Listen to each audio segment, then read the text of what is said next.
16. How to stick with good habits every day. In 1993, a bank in Abbotsford, Canada hired a 23-year-old stockbroker named Trent Deersmid. Abbotsford was a relatively small suburb, tucked away in the shadow of nearby Vancouver, where most of the big business deals were being made. Given the location, and the fact that Deersmid was a rookie, nobody expected too much of him. But he made brisk progress thanks to a simple daily habit. Deersmid began each morning with 2 jars on his desk. One was filled with 120 paper clips, the other was empty. As soon as he settled in each day, he would make a sales call. Immediately after, he would move 1 paper clip from the full jar to the empty jar, and the process would begin again. Every morning I would start with 120 paper clips in 1 jar, and I would keep dialing the phone until I had moved them all to the second jar, he told me. Within 18 months, Deersmid was bringing in $5 million to the firm. By age 24, he was making $75,000 per year, the equivalent of $125,000 today. Not long after, he landed a 6-figure job with another company. I like to refer to this technique as the paperclip strategy, and over the years, I've heard from readers who have employed it in a variety of ways. One woman shifted a hairpin from one container to another whenever she wrote a page of her book. Another man moved a marble from one bin to the next after each set of push-ups. Making progress is satisfying, and visual measures, like moving paperclips or hairpins or marbles, provide clear evidence of your progress. As a result, they reinforce your behavior and add a little bit of immediate satisfaction to any activity. Visual measurement comes in many forms: food journals, workout logs, loyalty punch cards, the progress bar on a software download, even the page numbers in a book.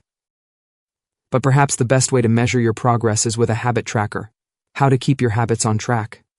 A habit tracker is a simple way to measure whether you did a habit.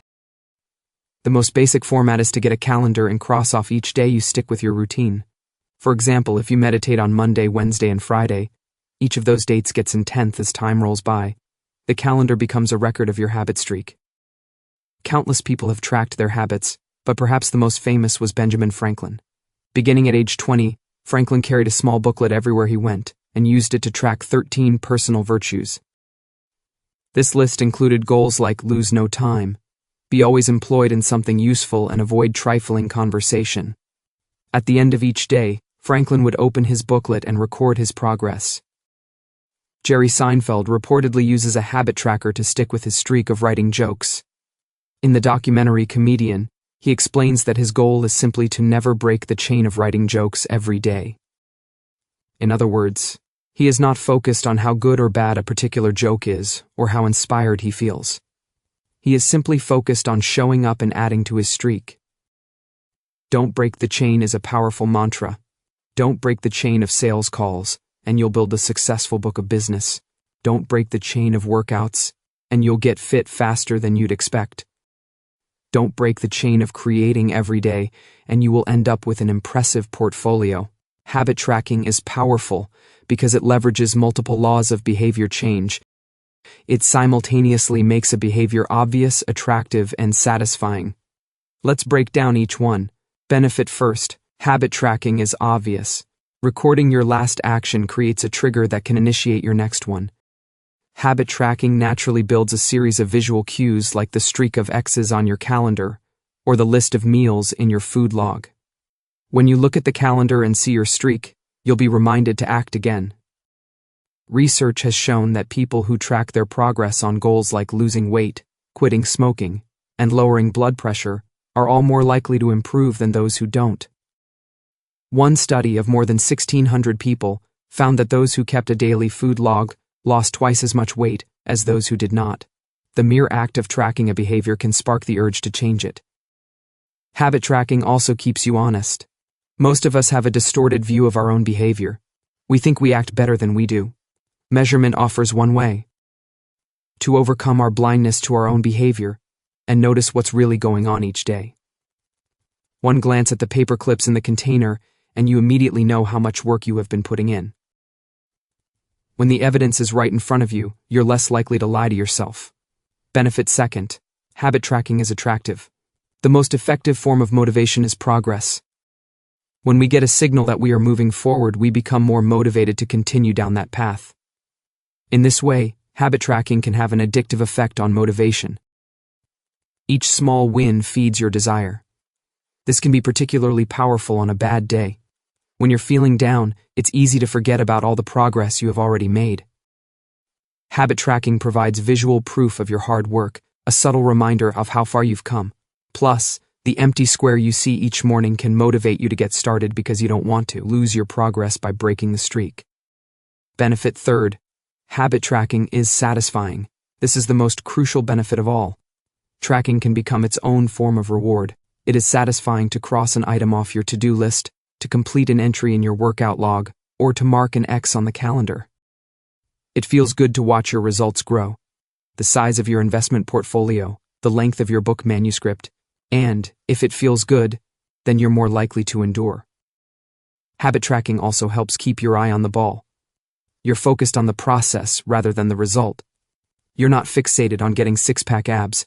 You're just trying to keep the streak alive and become the type of person who doesn't miss workouts. In summary, habit tracking creates a visual cue that can remind you to act, is inherently motivating because you see the progress you are making and don't want to lose it, and feels satisfying whenever you record another successful instance of your habit. Furthermore, habit tracking provides visual proof that you are casting votes for the type of person you wish to become, which is a delightful form of immediate and intrinsic gratification. You may be wondering, if habit tracking is so useful, why have I waited so long to talk about it? Despite all the benefits, I've left this discussion until now for a simple reason. Many people resist the idea of tracking and measuring. It can feel like a burden, because it forces you into two habits, the habit you're trying to build, and the habit of tracking it. Counting calories sounds like a hassle when you're already struggling to follow a diet.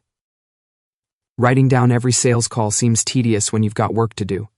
It feels easier to say, I'll just eat less, or I'll try harder, or I'll remember to do it.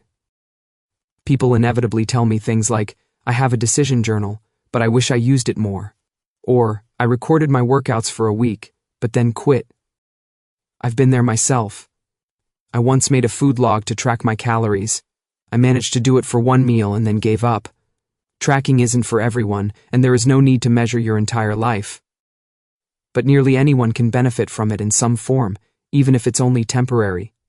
What can we do to make tracking easier? First, whenever possible, measurement should be automated. You'll probably be surprised by how much you're already tracking without knowing it. Your credit card statement tracks how often you go out to eat. Your Fitbit registers how many steps you take and how long you sleep. Your calendar records how many new places you travel to each year. Once you know where to get the data, add a note to your calendar to review it each week or each month, which is more practical than tracking it every day. Second, manual tracking should be limited to your most important habits. It is better to consistently track one habit than to sporadically track 10. Finally, record each measurement immediately after the habit occurs. The completion of the behavior is the cue to write it down. This approach allows you to combine the habit stacking method mentioned in Chapter 5 with habit tracking. The habit stacking plus habit tracking formula is, after I hang up the phone from a sales call, I will move one paper clip over. After I finish each set at the gym, I will record it in my workout journal. After I put my plate in the dishwasher, I will write down what I ate. These tactics can make tracking your habits easier, even if you aren't the type of person who enjoys recording your behavior. I think you'll find a few weeks of measurements to be insightful. It's always interesting to see how you've actually been spending your time. That said, every habit streak ends at some point. And, more important than any single measurement, is having a good plan for when your habits slide off track. How to recover quickly when your habits break down. No matter how consistent you are with your habits, it is inevitable that life will interrupt you at some point. Perfection is not possible. Before long, an emergency will pop up. You get sick, or you have to travel for work, or your family needs a little more of your time. Whenever this happens to me, I try to remind myself of a simple rule: never miss twice. If I miss one day, I try to get back into it as quickly as possible. Missing one workout happens, but I'm not going to miss two in a row. Maybe I'll eat an entire pizza, but I'll follow it up with a healthy meal. I can't be perfect, but I can avoid a second lapse. As soon as one streak ends, I get started on the next one. The first mistake is never the one that ruins you. It is the spiral of repeated mistakes that follows. Missing once is an accident. Missing twice is the start of a new habit. This is a distinguishing feature between winners and losers. Anyone can have a bad performance, a bad workout, or a bad day at work. But when successful people fail, they rebound quickly. The breaking of a habit doesn't matter if the reclaiming of it is fast. I think this principle is so important that I'll stick to it even if I can't do a habit as well or as completely as I would like. Too often we fall into an all-or-nothing cycle with our habits. The problem is not slipping up. The problem is thinking that if you can't do something perfectly, then you shouldn't do it at all. You don't realize how valuable it is to just show up on your bad days. Lost days hurt you more than successful days help you. If you start with $100, then a 50% gain will take you to $150. But you only need a 33% loss to take you back to $100. In other words, avoiding a 33% loss is just as valuable as achieving a 50% gain. As Charlie Munger says, the first rule of compounding: never interrupt it unnecessarily. This is why the bad workouts are often the most important ones. Sluggish days and bad workouts maintain the compound gains you accrued from previous good days. Simply doing something, 10 squats, 5 sprints, a push-up, anything really, is huge. Don't put up a zero. Don't let losses eat into your compounding. Furthermore, it's not always about what happens during the workout. It's about being the type of person who doesn't miss workouts. It's easy to train when you feel good, but it's crucial to show up when you don't feel like it, even if you do less than you hope. Going to the gym for 5 minutes may not improve your performance, but it reaffirms your identity. The all-or-nothing cycle of behavior change is just one pitfall that can derail your habits. Another potential danger, especially if you are using a habit tracker, is measuring the wrong thing. Knowing when to track a habit. Say you're running a restaurant, and you want to know if your chef is doing a good job. One way to measure success is to track how many customers pay for a meal each day. If more customers come in, the food must be good. If fewer customers come in, something must be wrong. However, this one measurement, daily revenue, only gives a limited picture of what's really going on. Just because someone pays for a meal doesn't mean they enjoy the meal. Even dissatisfied customers are unlikely to dine and dash. In fact, if you're only measuring revenue, the food might be getting worse, but you're making up for it with marketing or discounts or some other method. Instead, it may be more effective to track how many customers finish their meal, or perhaps the percentage of customers who leave a generous tip. The dark side of tracking a particular behavior is that we become driven by the number rather than the purpose behind it. If your success is measured by quarterly earnings, you will optimize sales, revenue, and accounting for quarterly earnings. If your success is measured by a lower number on the scale, you will optimize for a lower number on the scale, even if that means embracing crash diets, juice cleanses, and fat loss pills. The human mind wants to win whatever game is being played. This pitfall is evident in many areas of life. We focus on working long hours instead of getting meaningful work done. We care more about getting 10,000 steps than we do about being healthy. We teach for standardized tests instead of emphasizing learning, curiosity, and critical thinking. In short, we optimize for what we measure. When we choose the wrong measurement, we get the wrong behavior. This is sometimes referred to as Goodhart's law. Named after the economist Charles Goodhart, the principle states, when a measure becomes a target, it ceases to be a good measure. Measurement is only useful when it guides you and adds context to a larger picture, not when it consumes you. Each number is simply one piece of feedback in the overall system. In our data-driven world, we tend to overvalue numbers and undervalue anything ephemeral, soft, and difficult to quantify. We mistakenly think the factors we can measure are the only factors that exist. But just because you can measure something doesn't mean it's the most important thing. And just because you can't measure something doesn't mean it's not important at all. All of this to say, it's crucial to keep habit tracking in its proper place. It can feel satisfying to record a habit and track your progress, but the measurement is not the only thing that matters. Furthermore, there are many ways to measure progress.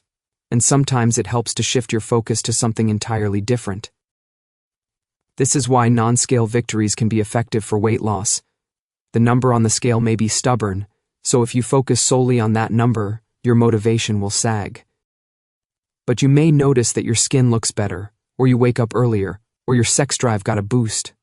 All of these are valid ways to track your improvement. If you're not feeling motivated by the number on the scale, perhaps it's time to focus on a different measurement, one that gives you more signals of progress.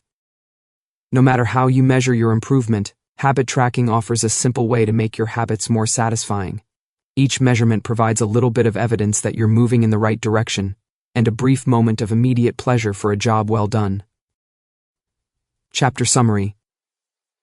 One of the most satisfying feelings is the feeling of making progress.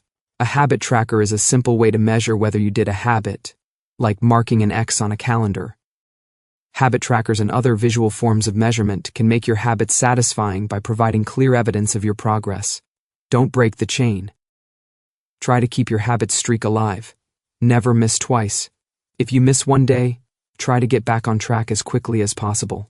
Just because you can measure something doesn't mean it's the most important thing.